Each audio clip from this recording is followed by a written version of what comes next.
nos permite reunirnos, ¿verdad? Y por este lugar en el que estamos.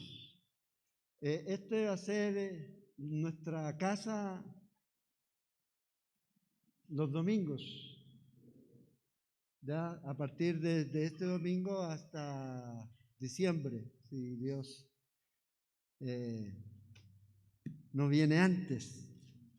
Eso no quiere decir que no estamos buscando un local, seguimos buscando un local que reúna las condiciones para poder reunirnos, porque si usted ve, el grupo ha crecido bastante y aunque a nosotros no nos guste, lamentablemente hay un protocolo que tenemos que cumplir, y no es que no queramos que ustedes vengan, pero si ustedes no se inscriben en el tiempo señalado, ¿verdad? A veces los campos se llenan.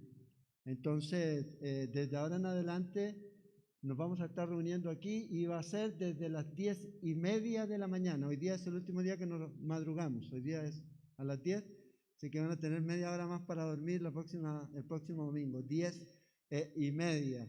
Y los lunes se va a estar poniendo el aviso para que usted ya se comience a inscribir para los estudios de los domingos. Los jueves vamos a seguir por vía internet, vamos a seguir manteniendo nuestro estudio a través del internet, aunque hoy también sale por internet, pero solamente va a ser, ¿verdad?, ahí sin público, por ahora. Y vamos a ver qué va a hacer el Señor. Y lo otro es importante recordarles que producto de toda esta situación en la que estamos, tenemos que tratar de mantener los protocolos de distanciamiento y de saludo. Ya, yo sé que hay muchos de ustedes que no tienen problema con esto, pero tenemos que cuidarnos y en esta parte mantenernos en el distanciamiento que corresponde. Así que desde ahora en adelante a 1,80 m tenemos que andar con una cinta métrica, ¿ya?, para ver si nos da la medida o no. Pero para que ustedes también tengan eso en cuenta mientras estamos acá. Y lo otro, recordarles, una vez termina el servicio, una vez terminado, a medida que ustedes van saliendo, para que no se haga ahí un tumulto, yo creo que Oscar les dijo eso, ¿verdad? No es que nosotros queramos eso, pero ese es lo que manda el protocolo. Nosotros nos gustaría que ustedes se quedaran y hablaran y conversaran y todo lo demás, pero esa es la norma que hay que cumplir y la estamos tratando de cumplir. Bueno, dicho esto, si tiene su Biblia, vamos a abrirla en el libro de Apocalipsis, porque ahí estamos estudiando. Cualquier cosa, si usted ve que me descompenso, es por la mascarilla esta, ¿ya? Si usted ve que me empiezo a ir, me vienen a agarrar para no caerme ahí al suelo. Apocalipsis, el capítulo 2. Hoy día vamos a continuar con nuestro estudio del libro de Apocalipsis. Y hoy día vamos a mirar la tercera, o vamos a comenzar a ver la tercera iglesia, o la tercera carta de la iglesia, gracias, a la iglesia que estaba en Pérgamo. Iglesia que estaba en Pérgamo. Y es importante que nosotros podamos entender que estas son las palabras de Jesús hasta y antes de que Él regrese por nosotros a su iglesia. O sea, esto está dentro de lo que nosotros podíamos mirar como lo que el Señor quiere que usted y yo nos demos cuenta de lo que está pasando, los problemas que pueden venir. Y a la iglesia de Pérgamo el Señor le dice esto, y es algo interesante. Dice, pero tengo unas cosas o unas pocas cosas contra ti. Yo creo que esta es una de las cosas que son vergonzosas para la iglesia, que el Señor tenga cosas en contra de la iglesia. En la iglesia de Éfeso fue una cosa: has dejado tu primer amor. En la iglesia de Esmirna, nada. En esta iglesia ya tengo unas pocas cosas que ustedes necesitan corregir. Y hoy día vamos a comenzar a hablar de esta iglesia y a mirar esta iglesia, la iglesia comprometida, donde el doctor McGee llama a este periodo de la iglesia como el paganismo, la iglesia del paganismo ilimitado. Y vamos a ver que a veces las personas quieren regirse por la iglesia histórica y eso es un error. Si usted ve la historia de la iglesia, lo que usted va a ver, fracaso tras fracaso, exceso tras exceso, inmoralidad tras inmoralidad. Entonces, ¿qué es lo que tenemos que aprender? En el libro de Hechos nosotros tenemos lo que Dios quiere que la iglesia sea, con todos sus defectos y todas sus virtudes.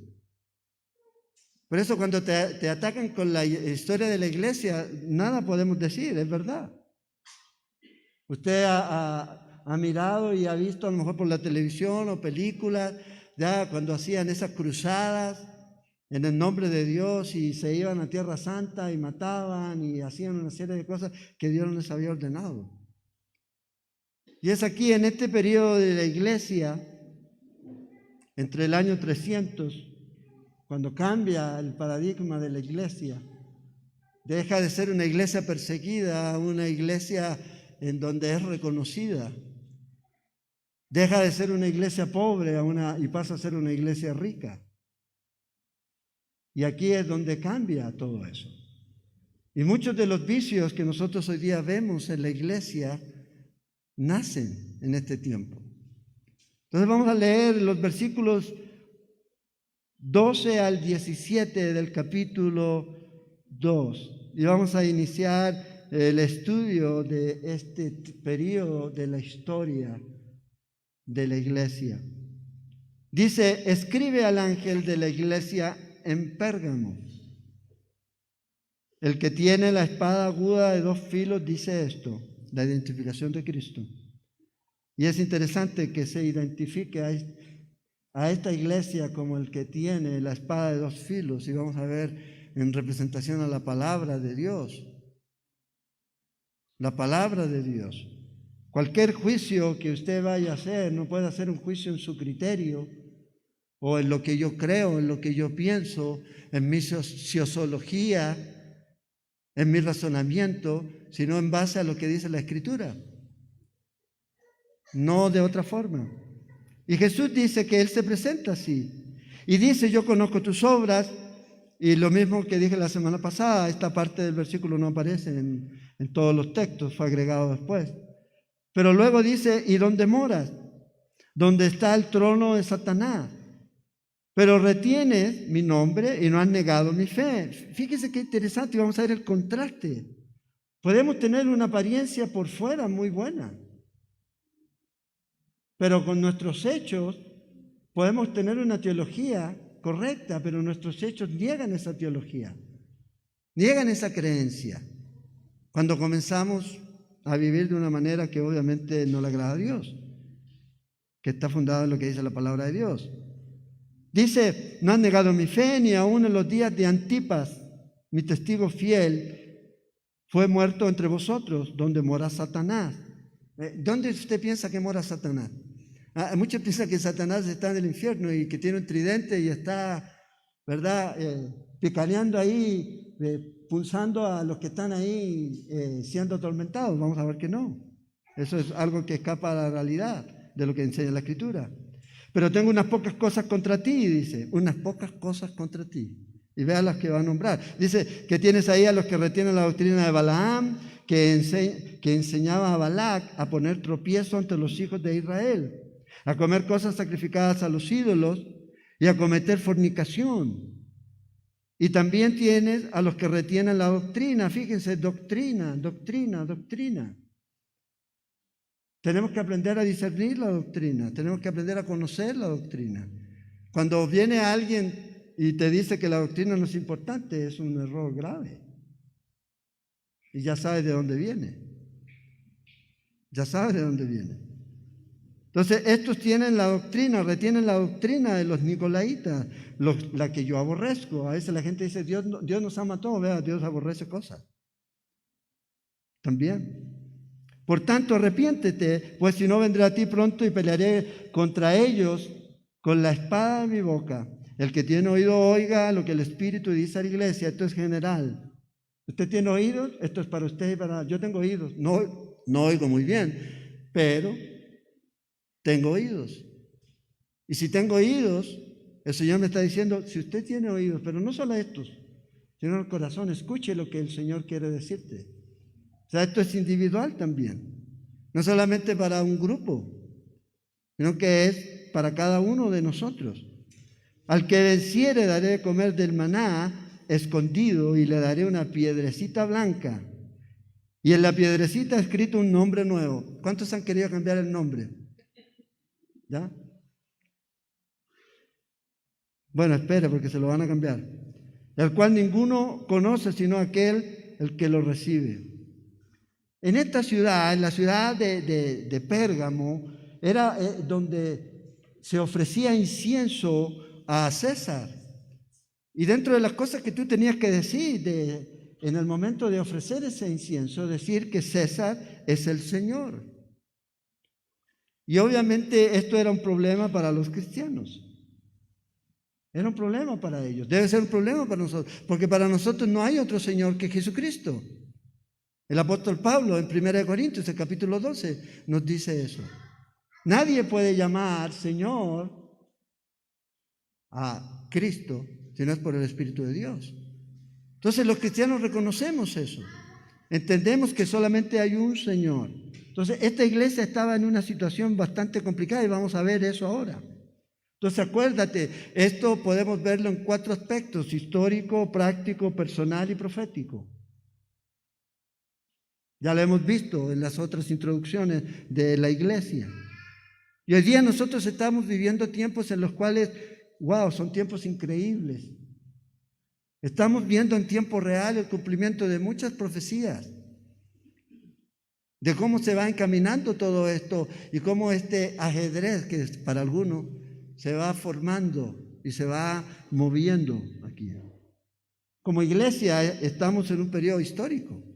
Podemos ser parte de un evento único, que es el rapto de la iglesia. Estamos viendo los cambios globales en tiempo real. Todo lo que está pasando en el mundo. Profecías que se van desarrollando, se van formando. Y tenemos esto en primera fila. Con esta pandemia, el virus chino que nos tocó es algo increíble. O sea, ¿de qué manera usted podía llegar a un punto en donde nos tuvieran de la manera que nos tienen? Controlados por completo. Y poco a poco va a ir más y más y más. Y como iglesia y como nación y como cultura estamos moviéndonos y experimentando estas cosas. El punto es que esto no debería ser extraño para nosotros.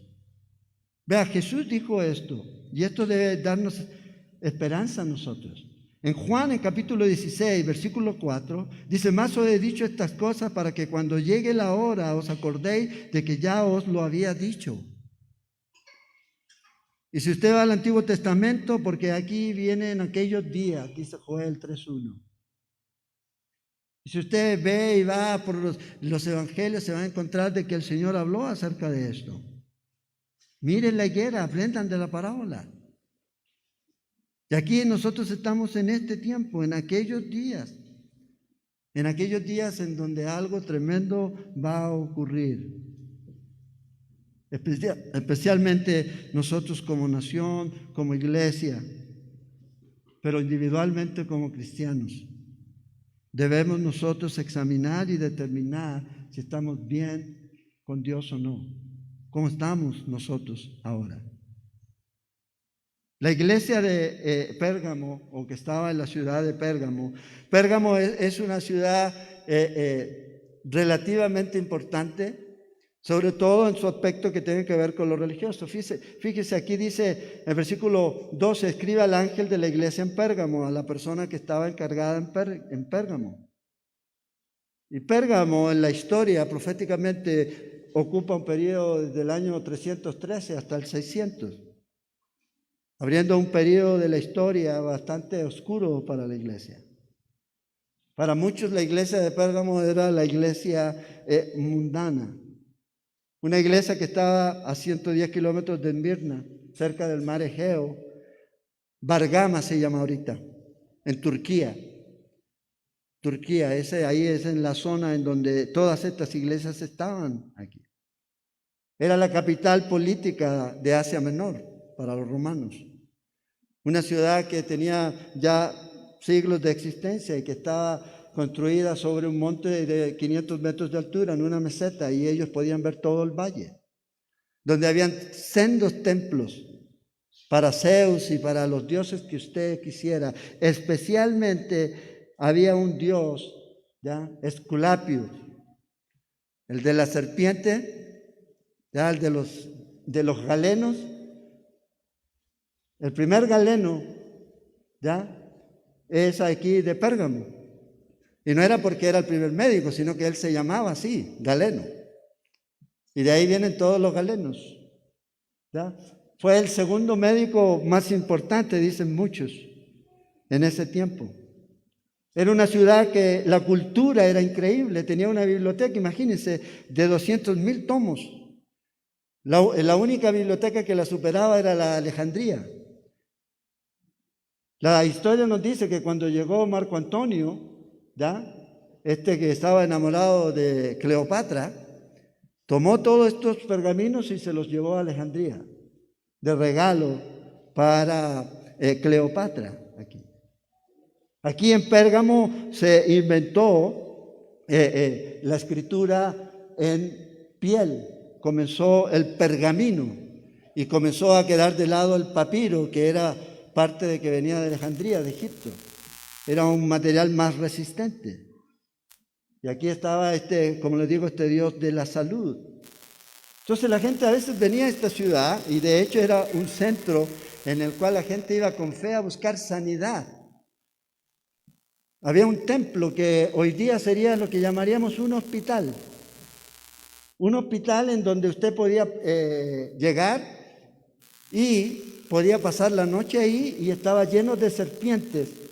Las serpientes obviamente no eran venenosas, intencionalmente eran serpientes no venenosas. Entonces, ellos lo que decían, que una vez que una de las serpientes, usted se dormía ahí y lo enrollaba, eso quería decir que Esculapio estaba siendo beneficioso con usted y usted iba a ser sanado de la enfermedad que usted tuviera. ¿Ya? Entonces, esta era una de las formas que ellos usaban aquí. Entonces, este Pérgamo era una ciudad de fe.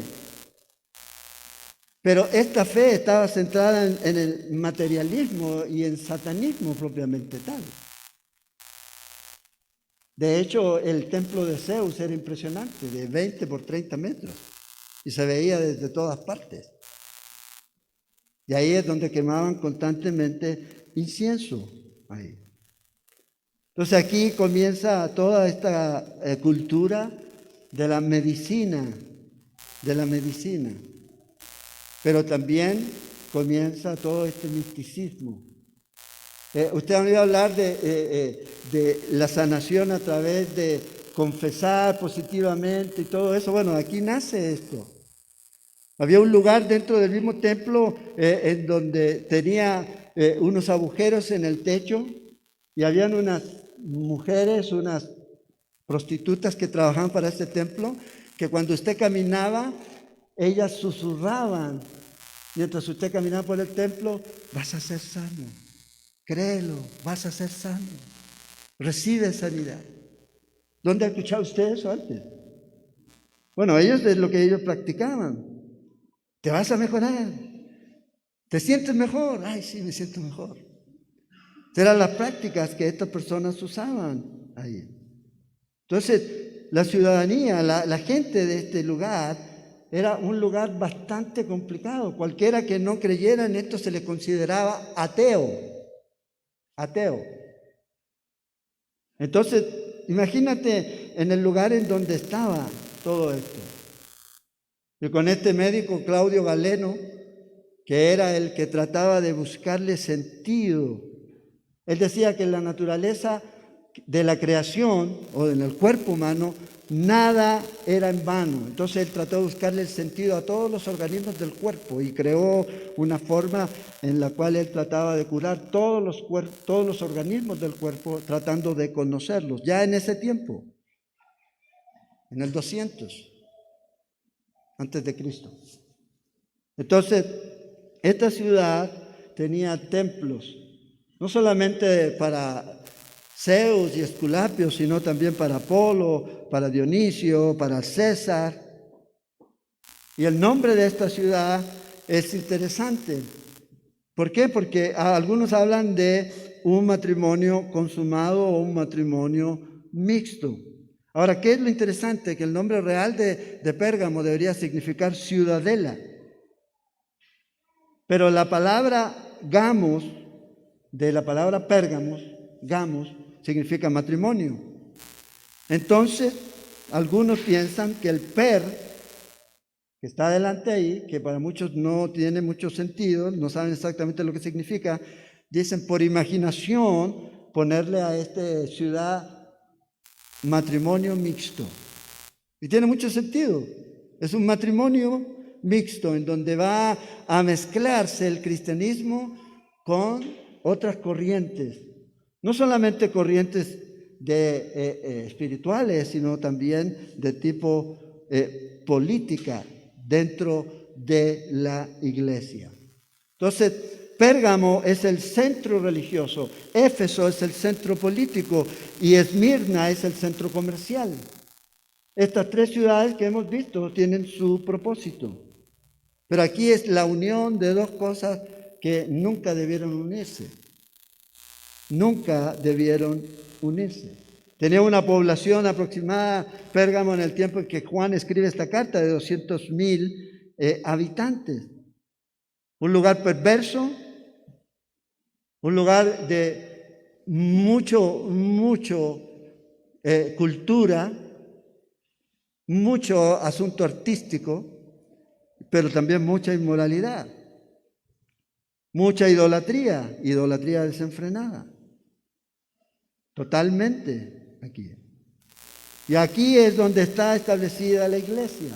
Entonces, ve, hay dos cosas que debemos considerar como prioridad en esta mañana para nuestro estudio.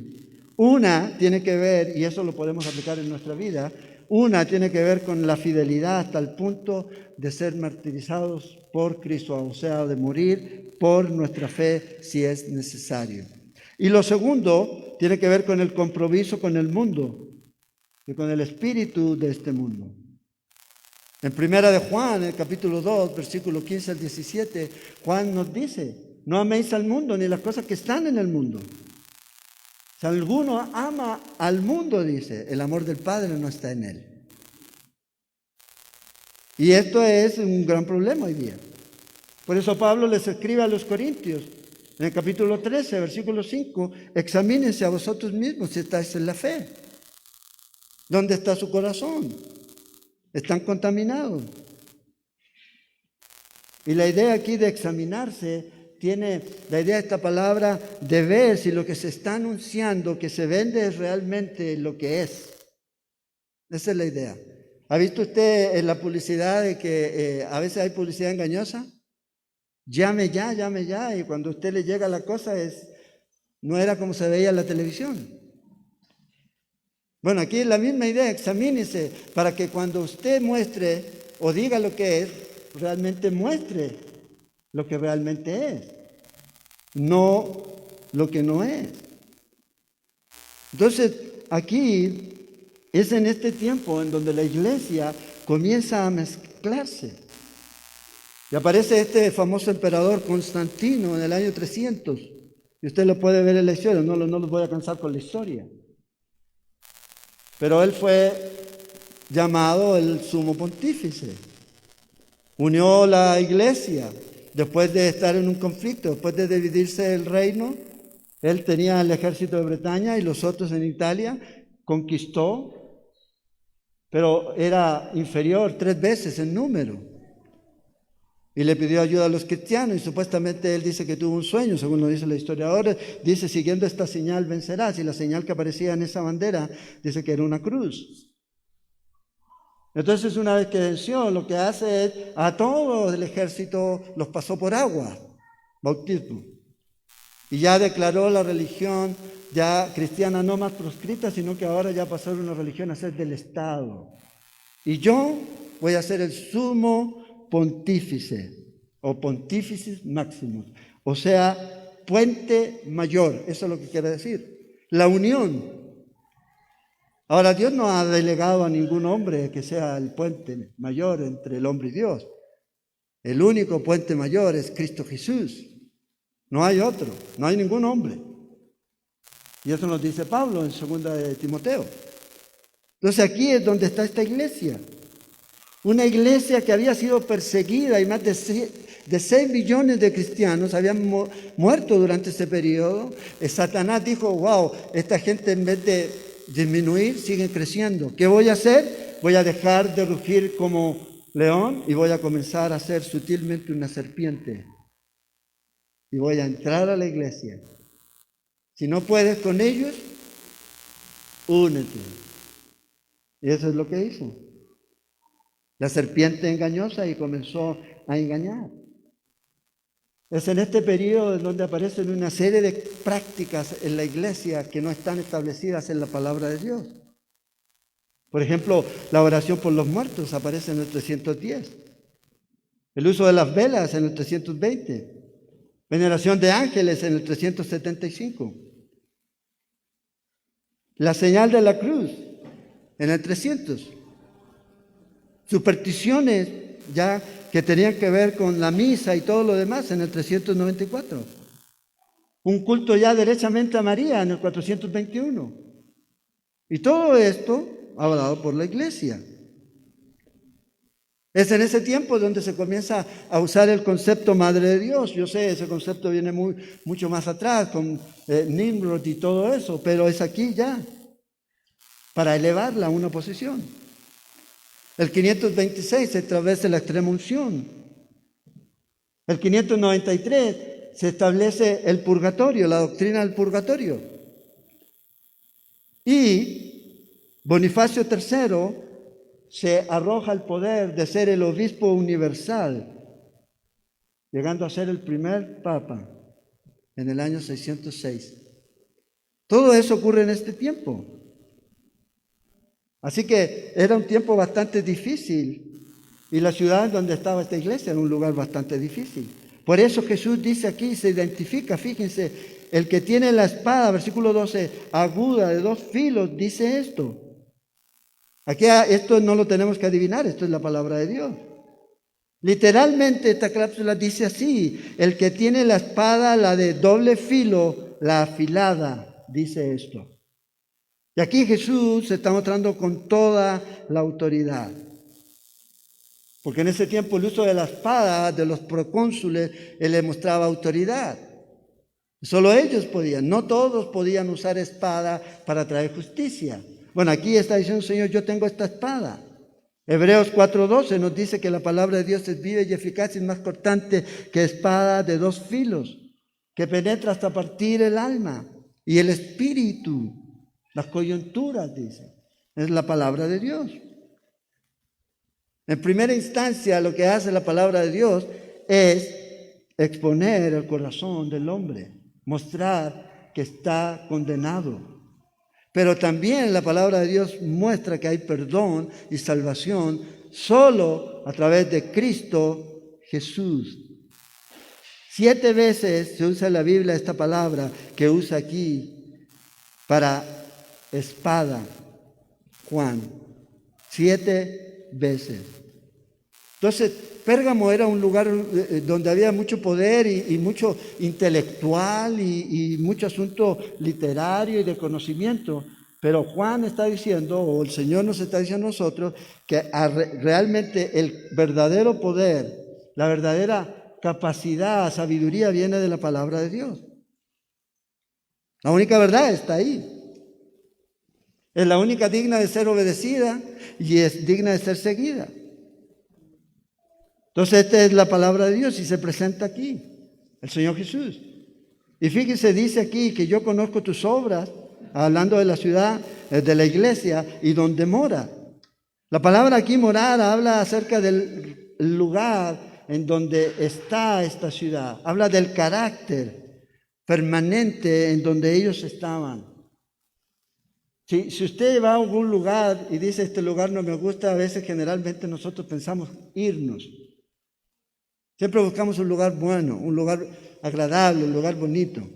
Pero a veces Dios quiere que estemos en lugares en donde pareciera ser que no son muy agradables. Bueno, esta iglesia estaba en este lugar. Fíjate, ¿dónde estaba? Donde está el trono de Satanás. Pero retiene mi nombre. No han negado mi fe. Ni aun en los días de este mártir, de este testigo Antipas, que fue muerto entre ustedes, donde mora Satanás. Entonces reconoce que en ellos hay ese servicio. Reconoce que ellos mantienen su fe en medio del lugar en donde están. A veces los lugares en donde Dios va a poner su iglesia van a ser lugares difíciles. Nos gustaría que fueran todos los lugares cómodos. Pero aquí dice que ellos están donde mora Satanás. Y la idea aquí, Pérgamo es una ciudad que representa muy bien el sistema del mundo. No es que andaba Satanás y se sentaba ahí y lo veían con cachos y aquí estoy, no. Sino que habla de este mundo en el cual nosotros estamos viviendo. Fíjate, primera de Juan 5:9 nos dice, dice que somos de Dios y el mundo entero está bajo el maligno. Cuando usted ve hacia dónde va caminando el mundo, usted sabe hacia dónde, quién lo está dirigiendo. Hacia la destrucción. Y aquí, en forma de observar la Escritura, nosotros podemos ver que el trono de Satanás no está en el infierno. Y véalo aquí. A lo mejor pasará un rato y después irá, no, quién sabe. Si usted lee Apocalipsis 12, nos vamos a mirar ahí que Satanás entra a la presencia de Dios y acusa a los hermanos. Y va a llegar un día en donde va a ser arrojado aquí. Pero nosotros vemos que él lo que hace es trabajar duro para llevar a la gente al infierno. Eso es lo que él hace. Pero no es ahí donde está su trono. Satanás es llamado en las Escrituras como el Dios de este mundo. 2 Corintios 4:4. El príncipe de la potestad del aire, en Efesios capítulo 2. Entonces, este es Satanás. Y vea lo que nos dice el apóstol Pablo en Romanos 12, versículo 2. Dice, no os conforméis a este siglo, sino transformaos por medio de la renovación de vuestro entendimiento, para que comprobéis cuál sea la buena voluntad del Dios, agradable y perfecta. En otras palabras, Pablo nos dice a nosotros que debemos tener cuidado, no permitas que el mundo te apriete en su molde. Eso es lo que él quiere decir. De otra forma, podríamos decir que el mundo tiene un sistema y este sistema está controlado y dirigido por Satanás. Por eso dice, pero ¿cómo hay tanta maldad en el mundo? Y eso no quiere decir que toda la gente que no tiene a Cristo está poseída por demonios. No, sino lo que vemos es que Él tiene el control. Satanás se opone a Dios. Satanás es el Dios de este mundo. Y Satanás influye en nuestra vida a través de muchos aspectos. La cultura, medios, educación, ciencias, música, arte, deporte, política, todo. Todo. Y debemos aprender a entender que la obra de Satanás no es más que esta: cegar, engañar, matar, robar, destruir. Él quiere alejarte de Dios. Él quiere que tú quites los ojos de Dios y que comiences a vivir de acuerdo a como el mundo marca, como el mundo hace, y correr en este desenfreno. Y no solo eso, sino que también te dicen, bueno, total tú no lo haces, pero no lo critiques. No hables mal de esos. Sé más tolerante. Pablo dice a los romanos Que no solamente estos que practican estas cosas en el primer capítulo, sino aquellos que se agradan de aquellas cosas que estos hombres hacen. También van a ser condenados. Entonces, este es el lugar en donde está esta iglesia. Ahí, en este lugar de presión. Y fíjate, dice que reconoce el Señor que ellos retienen su nombre, reconoce el Señor que ellos no han negado su fe. Aquí. La fe que debemos retener es no fe en usted, sino fe en Jesús. Yo me tengo fe. Eso es peligroso. Es fe en Jesús. Es fe en Él. Acuérdense, la fe para muchos dicen, un escritor la describe como los ojos. Los ojos nunca se miran hacia adentro. Los ojos siempre miran hacia afuera. Y nuestra fe descansa en Jesucristo, el Señor y Salvador.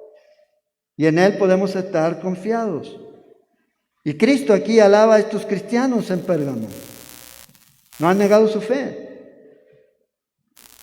Por eso es importante que usted se examine y se pregunte qué fe es la que está reteniendo.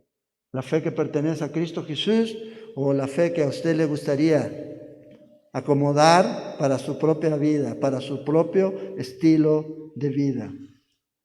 No es así como funciona. Es de acuerdo a lo que Dios nos ha dado en su palabra. Y ni siquiera cuando se asesinó, dice aquí, a este hombre, Antipas. El nombre Antipas o Antipater es contra todo.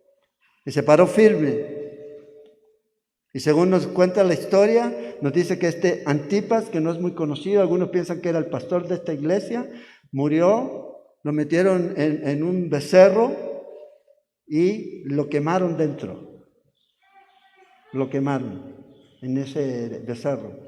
¿Por qué? Porque él no dijo que César, ni que Zeus, ni que Apolo, ni que ninguno de esos era el Señor. Dijo, Cristo es el Señor.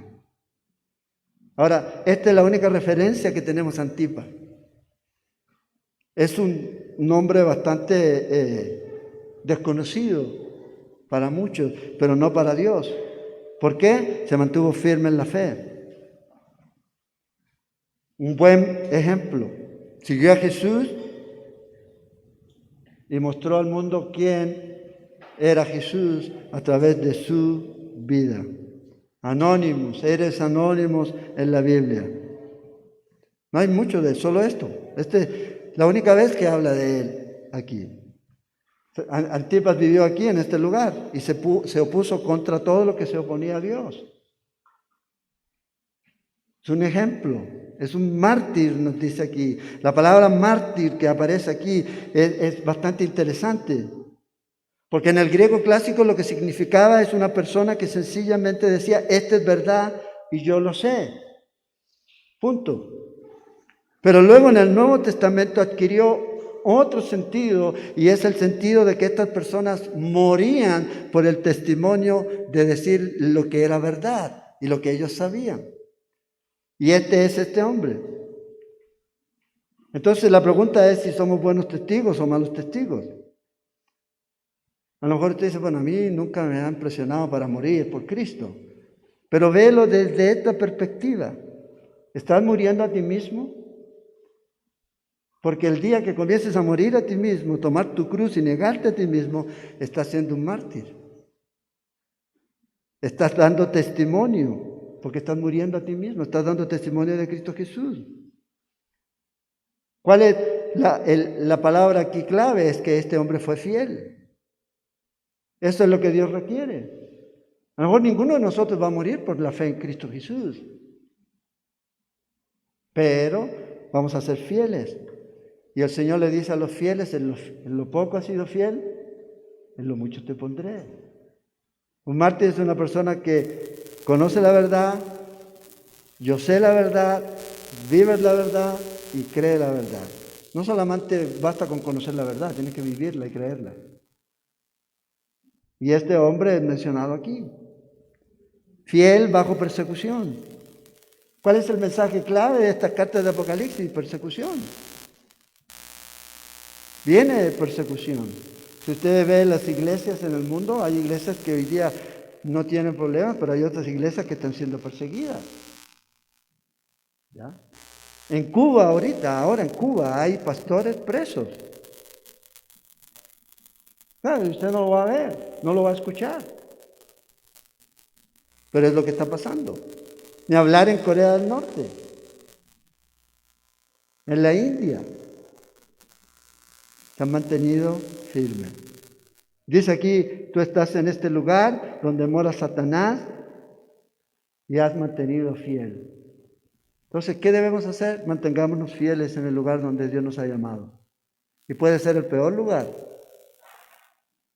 Pero si usted confía en el Señor nos va a dar la fuerza para que, si algún día llegáramos a tener que dar nuestra vida por Cristo, ese día el Señor te va a dar el poder para poder hacerlo.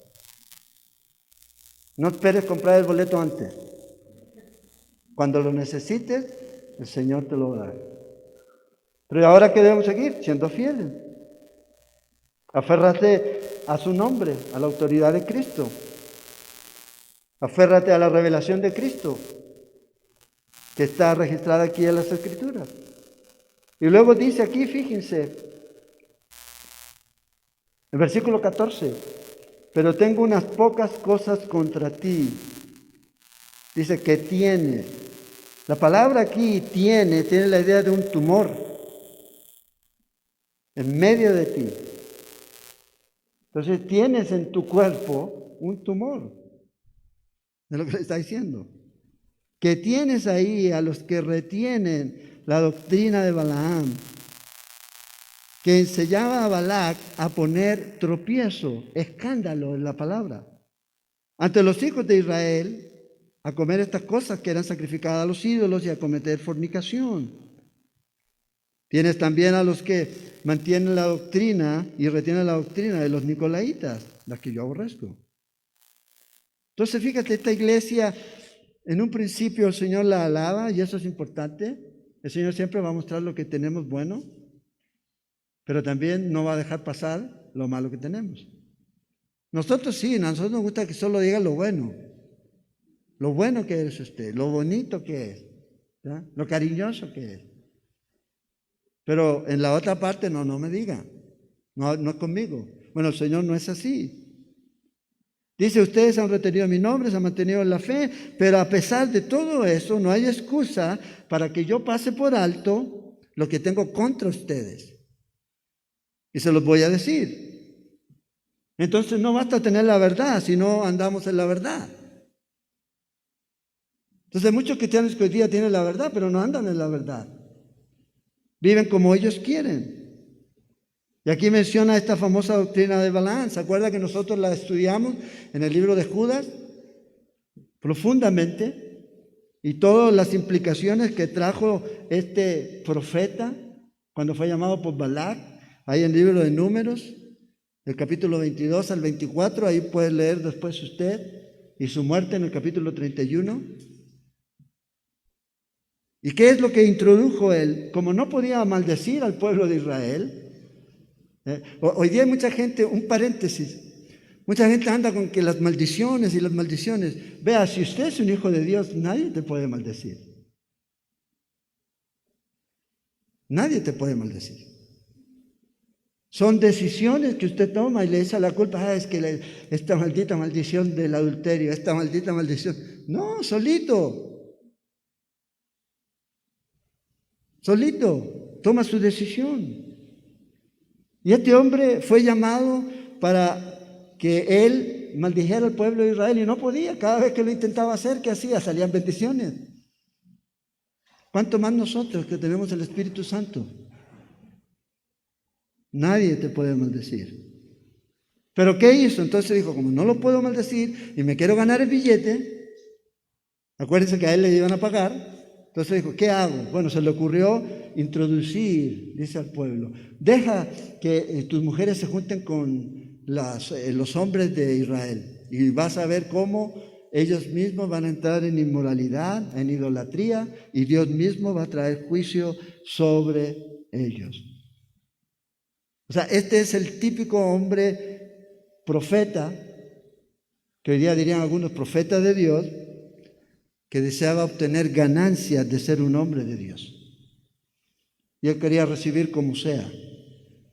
Entonces dice, bueno, si no puedo maldecir, entonces voy a introducir tropiezo, ídolos.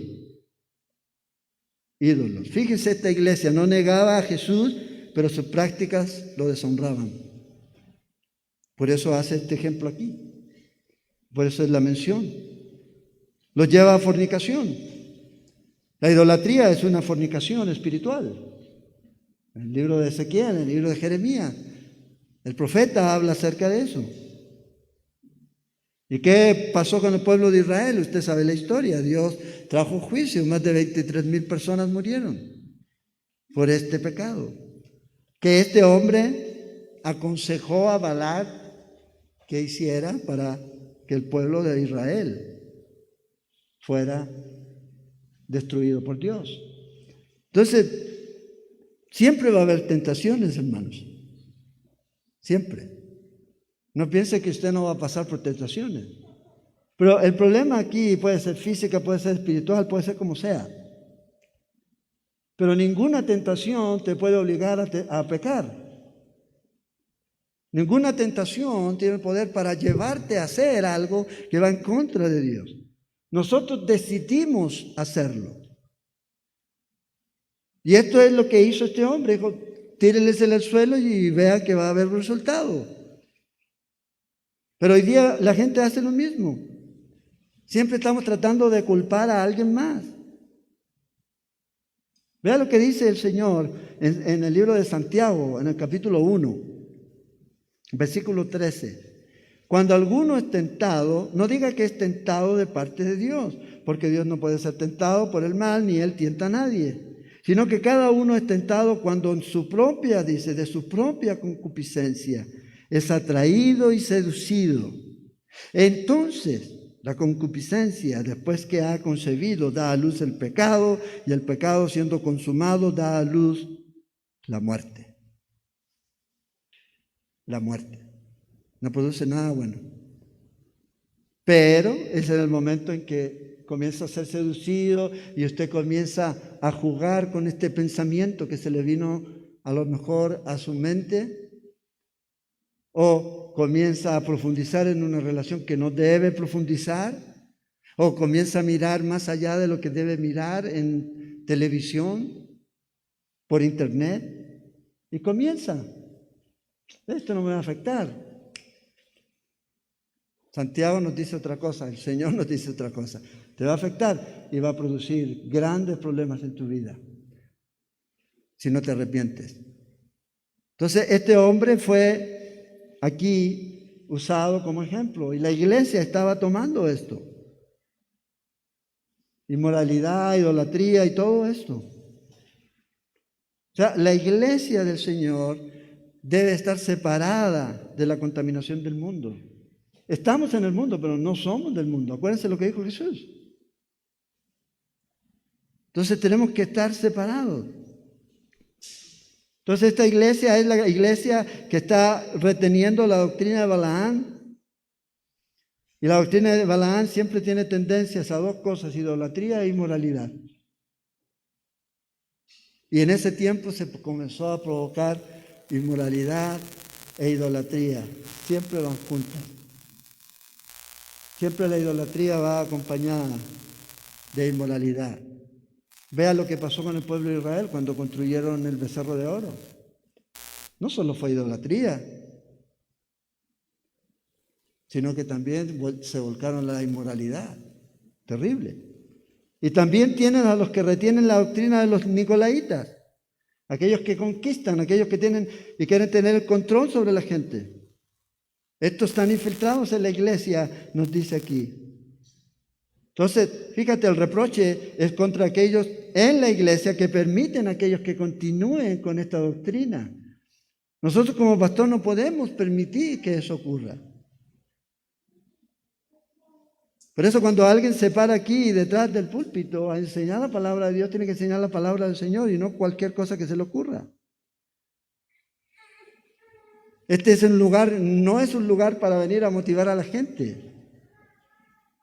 Aquí no hay coach. ¿Ya? Para decirte lo bueno que eres, y vas, y sigue, saca el gigante que hay en ti. Yo siempre digo, saca el monstruo que está en ti, porque de que sí hay. Enseñar la palabra de Dios.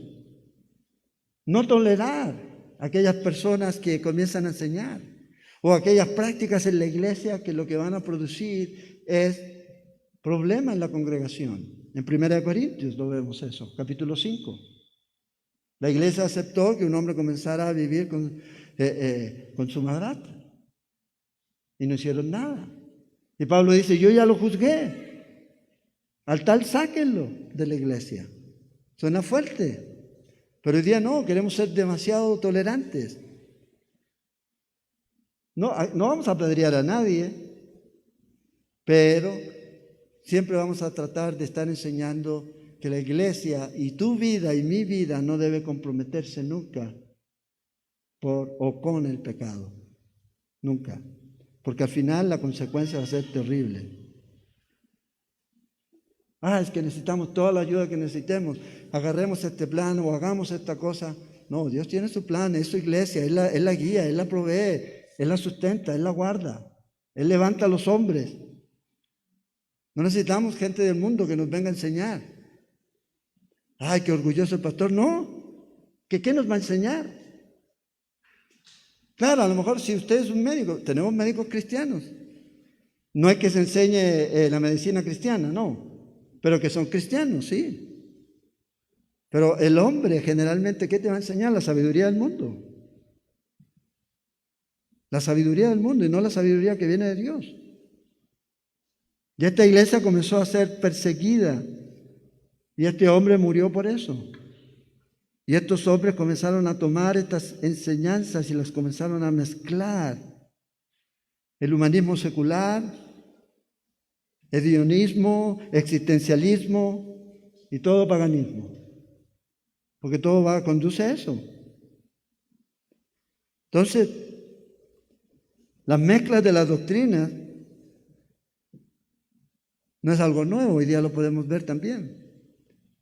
Hay muchas mezclas aquí. Todos estos dioses, que no necesariamente hoy día le llamamos dioses. Hoy día hay un concepto de la ética situacional. De acuerdo a la situación, sé en el lugar que estés como son ahí. No podemos. Tenemos que ser diferentes. No podemos moldearnos a este mundo. Cuando estés en Roma, haz lo que hacen los romanos. Era el dicho que se decía en ese tiempo. Hoy día, ¿qué dice la iglesia? Bueno, cuando estés con los del mundo, vive como los del mundo. No podemos. No podemos. Porque ¿qué comunión tiene la luz con las tinieblas? No tiene ninguna comunión. Y Constantino y estos hombres que Satanás trató de usar, trataron de corromper la iglesia. Y aquí es donde está el llamado del Señor a arrepentirse. A Esmirna no se le llama arrepentirse, a esta iglesia sí. Una iglesia que se casó con el mundo. Resultó en compromiso y resultó en carnalidad. Si ocurrió a ellos, nos puede ocurrir a nosotros, como iglesia y como individuos, por querer parecernos al mundo. Recuerda, el Señor en Juan 17 oró, no te ruego que lo quites del mundo, sino que lo guardes del mal. Y eso es lo que el Señor ha hecho. Terminemos leyendo en Corintios. Vamos ahí a Corintios. Dentro de los protocolos es que el tiempo está limitado. No quiero que nadie de ustedes se asfixie. Yo ya estoy mareado, ya los veo a todos así como borrosos, así. Pero ya vamos a terminar. Vea lo que dice Pablo.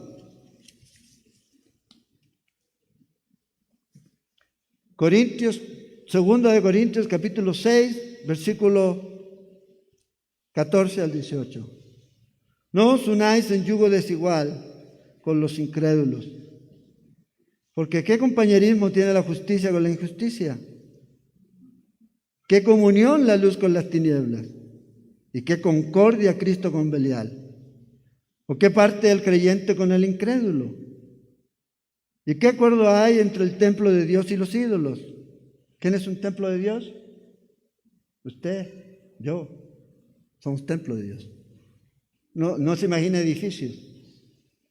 Nosotros somos templo de Dios. Porque vosotros sois templos del Dios viviente. Como Dios dijo, habitaré y andaré entre ellos y seré su Dios y ellos serán mi pueblo. Por lo cual salid de en medio de ellos y apartaos, dice el Señor. Y no tocáis lo inmundo. Y yo os recibiré y seré para vosotros por padre y vosotros me seréis hijos e hijas, dice el Señor Todopoderoso. Aquí está el mandato claro de Dios para los hijos de Dios. Es lo que Él quiere. Para cada uno de los que estamos aquí sentados en esta mañana, el Señor quiere que nosotros vivamos separados del mundo. Que vivamos en este mundo, pero no vivamos como el mundo vive. Que podamos reflejar a Cristo, que podamos ser sal y luz. Por eso el Señor le dice, arrepiéntete, arrepiéntete. Si no te arrepientes, entonces va a haber una consecuencia. Si no arrepientes, dice, vendré a ti pronto. Este a ti pronto me cayó a mí. No solo a la iglesia, pero yo dije, si yo fuera el pastor de esta iglesia, ¿a quién juzgaría el Señor primero? Yo dije, wow, es una responsabilidad muy grande que yo no quiero. Si no hablas, si no enseñas la palabra de Dios. Yo creo que cada uno como pastor debe ser responsable ante Dios. Porque un día yo voy a tener que dar cuenta. Si hay aquí algún pastor, usted va a tener que dar cuenta. Si hay algún pastor que no está viendo, usted va a tener que dar cuenta ante Dios. Por dejar, por permitir, no importa, total. Lo importante es que la gente venga. ¿A qué precio? ¿A qué costo? Y el Señor nos dice, arrepiéntete, pues si no, vendré a ti.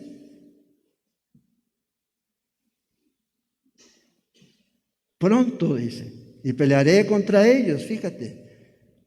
Está diciendo, voy a ir contra ti, pero también voy a ir en contra de estos que están destruyendo la iglesia. ¿Con qué? ¿Con qué autoridad? ¿Con qué poder? Con la espada de mi boca, de la palabra. El Señor lo va a hacer. Entonces, es una responsabilidad. El arrepentimiento es una responsabilidad, no solamente de los nuevos, de las personas que reciben a Jesús por primera vez, sino de los cristianos. Fíjate, Él está escribiendo a la iglesia, arrepiéntese. Que escribe el pastor, arrepiéntete. Y eso es lo que Dios nos llama a hacer. Nos llama a hacer. Entonces, si usted está viviendo una vida mixta, una relación mixta, el Señor dice, arrepiéntese. Porque si no, un día va a venir el Señor y va a pedirte cuenta. Todos un día vamos a estar delante de Dios, todos. Que cada uno tiene que dar cuenta de Dios, cómo está viviendo su vida. ¿Es cristiano solamente el domingo, cuando viene, y el resto de la semana es como alguien más del mundo? ¿No hay diferencia? Entonces, que Dios nos ayude a todos. Esto es una exhortación para todos. Aquí nadie está en la posición de juicio. Aquí todos estamos en la posición de recibiendo su palabra. Y cuando yo leí este versículo, el Señor wow, dije, esto es increíble. Y a veces tomamos con tanta liviandad el enseñar la palabra de Dios sabiendo que Dios nos va a pedir cuenta. Vendré a ti. Llámese usted y como se llame. Si no te arrepientes. Oremos. Señor Jesús, te damos gracias por tu amor, por recordarnos. Te agradecemos, Señor, porque tú nos hablas en todo tiempo y estamos viviendo en estos tiempos en que necesitamos entender nuestra responsabilidad individual como creyentes, como líderes, como pastor. Y si hemos, Señor, a lo mejor permitido, Señor, esa mezcla, esa unión mixta, Señor, te pedimos que nos perdones y que volvamos, Señor, a tu palabra, que volvamos a ella, Señor, a enseñarla simple y llanamente, sencilla, y que tú hagas el trabajo, Señor, en cada uno. Gracias, Señor, porque nos amas y porque nos has permitido, Señor, llegar hasta este punto estudiando tu palabra. Y nos estás, Señor, desafiando, nos estás amonestando, Señor, nos estás, Señor, animando en este tiempo, Señor, en el que vivimos, para no moldearnos, no ser apretados por el molde del mundo, sino vivir, Señor, para ti, como hijos tuyos, siendo sal y luz. Oramos. Bendice, Señor, a cada familia aquí representada. Manténnos con salud. Provee trabajo al que no tiene. A los que están enfermos en sus hogares, oramos por doña Berta. Te pedimos, Señor, tu gracia,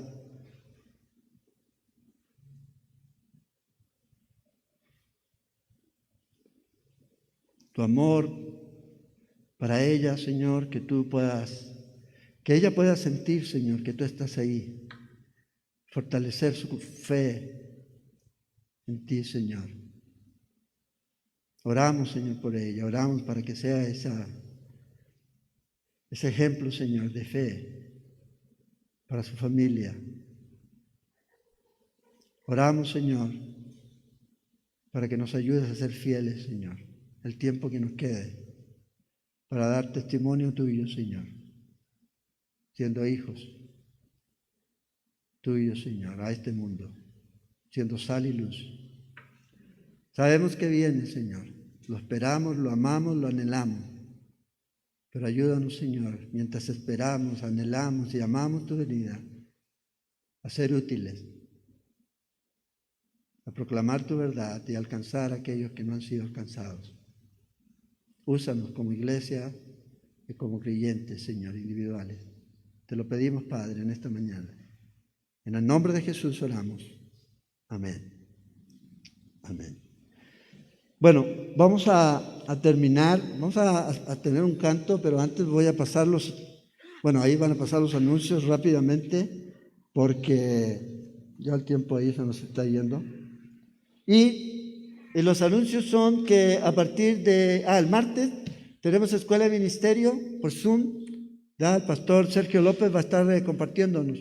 Así que para todos aquellos que están siguiendo estos cursos. Jueves seguimos con Cantares. Acuérdense, una vez que terminemos Cantares, seguimos con Isaías, para que ya lo comiencen a leer. ¿Ya? El libro de Isaías. ¿Ya? Cristo en el libro de Isaías, vamos a mirar ahí cuando estudiemos. Pero Cantares viene. Apocalipsis vamos a seguir. En el versículo 16 vamos a seguir la próxima semana, donde nos quedamos hoy. Y va a ser aquí, 10:30 de la mañana, acuérdense, nos vamos a reunir. Conferencia para pastores y líderes por Zoom. Ya todos los que están sirviendo en el ministerio se pueden conectar. 6 y 7 de noviembre. ¿Ya? Vamos a ir a estar compartiendo la palabra del Señor. Vamos a estar recibiendo lo que el Señor tiene para nosotros. Va a ser un buen tiempo. Así que para que usted aparte ese tiempo, el viernes empezaríamos a las 7 de la noche. ¿Ya? Así que para que lo aparten, vamos a tener tremendos hombres de Dios que nos van a estar ministrando en ese día y en ese fin de semana. También tenemos, ¿qué más tenemos? No tenemos nada más. ¿Pero por qué no tenemos nada más? Bueno, está bien. Yo quería hacer que sea una iglesia activa. Dígame. Aquí tengo algo. Es que la tecnología.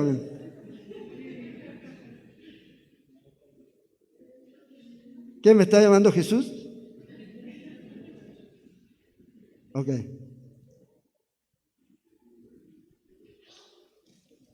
Ok, una oración. Samuel, vamos a estar orando por Samuel, está internado, ¿ya? Y lo desahuciaron. Oremos, vamos a orar por él.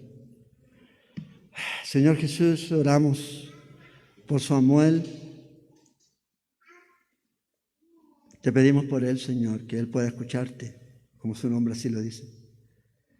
En este tiempo, Señor, no importa la edad que pueda tener, de los que me aman, Señor, tú perfeccionas tu alabanza. Y oramos, Señor, por él, para que ores un milagro. Los médicos pueden decir muchas cosas, pero tú eres el médico por excelencia, el galeno por excelencia. No hay otro. Para ti no hay nada imposible, Señor. Oramos por Roy y por Pamela, para que ellos puedan mirar a ti, Señor, en este tiempo. Quizás sea una forma en que tú estás hablándoles a ellos. Te lo pedimos, Señor, oramos. Y guárdanos, Señor. Llévanos con bien a nuestros hogares. Y que podamos ser tus testigos donde quiera que vamos, Señor. Ponemos a Samuel en tus manos, Padre. Son las mejores manos en las que puede estar. Oramos. En nombre de Jesús. Amén. Eso era, ¿verdad? Ok. Bueno, hermanos, vamos a cantar una canción rápidamente y recordarles entonces que a partir del domingo, 10:30 de la mañana aquí, y mañana ya va a estar ya la hoja de inscripción. Y también ahí atrás, por ahí está la caja, si aquellos apartaron algo para lo que es la ofrenda, ahí la pueden depositar ahí. Y nada, que Dios les bendiga, que tengan una muy bonita semana. Aquellos que vienen de largo, que tengan un buen regreso, ¿ya? Y si Dios lo permite, nos estamos viendo en vivo y en directo el próximo domingo, y si no, nos vemos a través de la tele el jueves. Que Dios les bendiga, les amamos. Esperamos que esta clase de enseñanza bíblica haya sido de edificación para sus vidas. Le invitamos a compartir este material de enseñanza con aquellas personas que usted discipula. También le invitamos a ingresar a nuestra página web www.ministeriosela.com y a nuestro canal de YouTube Ministerio Sela, donde podrá encontrar mucho más recursos para su aprendizaje.